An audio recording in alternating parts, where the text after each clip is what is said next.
Japan music has been part of my daily life. Lisa Ono and Utada Hikaru are among my favorite Japanese musicians. Having lived in Tokyo, what Japan strikes me is their mindset and value. They value customers over money. They value disciplines over convenience. And they value conformity over individualism. Interested in seeing how much you know about Japan? Continue to watch this Japan Part 2. If you haven't seen my Part 1, I'll put a link here. And more on the piano music later. Hajime Mashore, let's start. Something about the Japanese customer-centric mindset that I really want to talk about. Sometimes it even made me feel bad because they overdo their etiquettes for a very small thing. There was one time when I was buying something, and in Japan there are a lot of coins. The cashier dropped the coins that I pay, and she kneeled down in front of me picking up the coins one by one and kept apologizing to me. To them, taking money from a customer is something really respectful. Even if it's just 100 yen, they would treat you the same. In my opinion, Japanese is one of the unique nations that people just don't treat money as that important. In many other countries that I've been to, I only get this level of customer services if I shop in LV or Dior. But in Japan, the money value really doesn't matter. They just really care about their customer. Sometimes make me feel bad or uncomfortable because they treat me too polite, but I really appreciate it. Before you forget, please smash the like button and the notification bell so that you can get notified whenever I upload. Not only do Japanese care about their customers, they also care about the world and the planet. Japanese are known for cleaning up the venue after the World Cup game, even though they lost the game. That has a lot to say about their culture and integrity.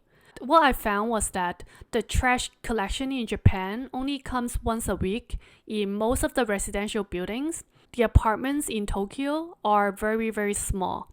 Many of the studios are just 200 to 300 square feet. I've even seen the 8 square meters apartment posted by a YouTuber. For anyone who wants to know, my apartment is 8 square meters.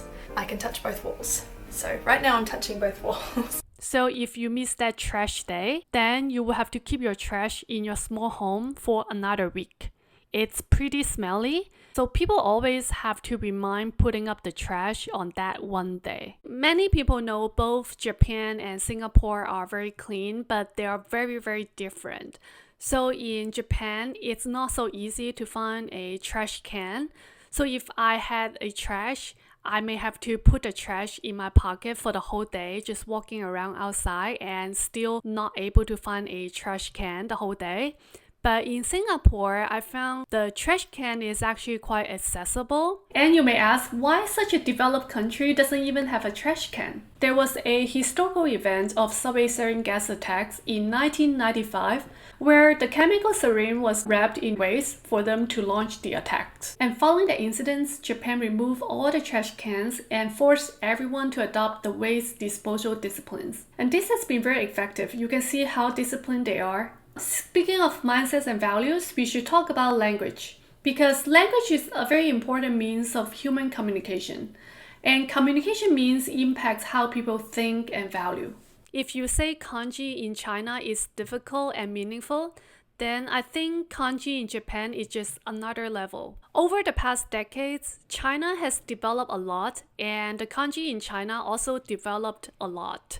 It's been simplified so much to help with easier communication, but it also has lost its meanings. You can see many city names in China don't really have much meaning, except that it indicates the direction like Beijing. Bei is a direction in Chinese, or some scenery like ocean, such as Shanghai. Hai is ocean. But the word choices that Japanese makes up for the city name or the person's name still very much linked to the history, like Kawagoe, Kamakura, and Kobe. Japanese value what their ancestors did and want to continue with that. Every year in January, people in Japan get together to write calligraphy no matter what age they are. It's weird that how developed Japan as a country, but it's also very undeveloped in a sense that it still carries so much history, and it almost made me feel like It's never moved on from its old times or the past. And because of this very weird combination of developed and undeveloped about Japan, I am very impressed about the Japanese kanji and also Japan as a country.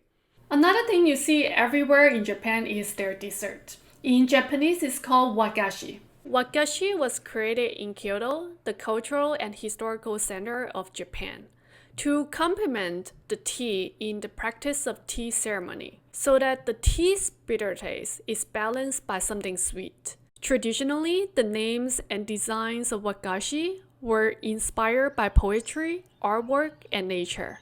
It's aligned with their unique culture being obsessed and making things perfect and beautiful. For Wagashi, it's the same and its artwork.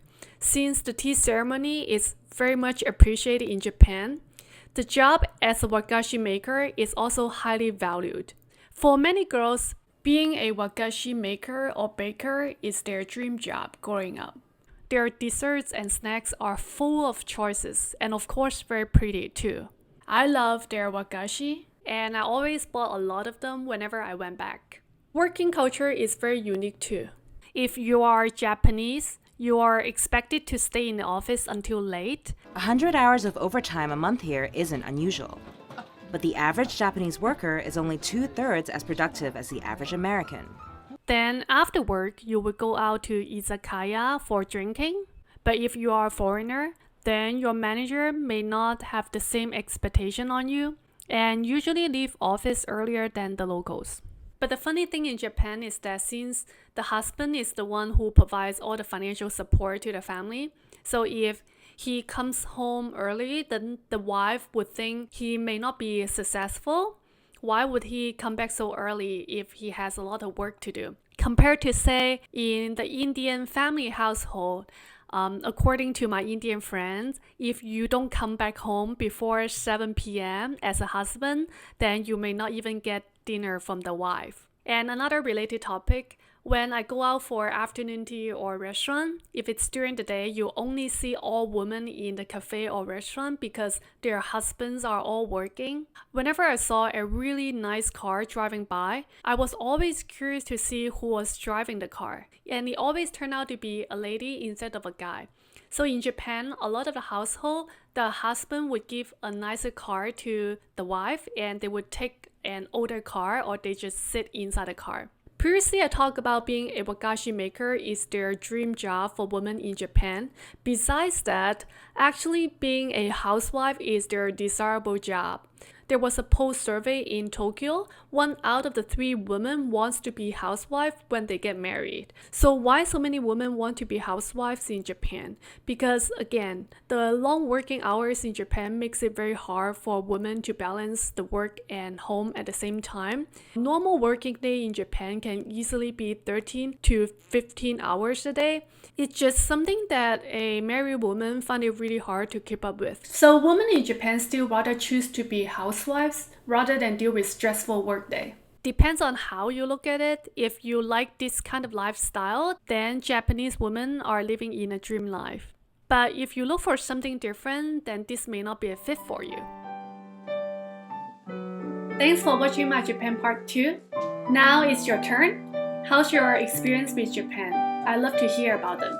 And for those of you who want to support my channel further, and if you're interested in learning more about my world cultural experience, check out 2 books that I publish on Amazon. If you enjoy my perspectives in life and think that I can add value to your life, career, and school, please contact me on kksuccess.com. As always, I'll see you at the comment section. またね.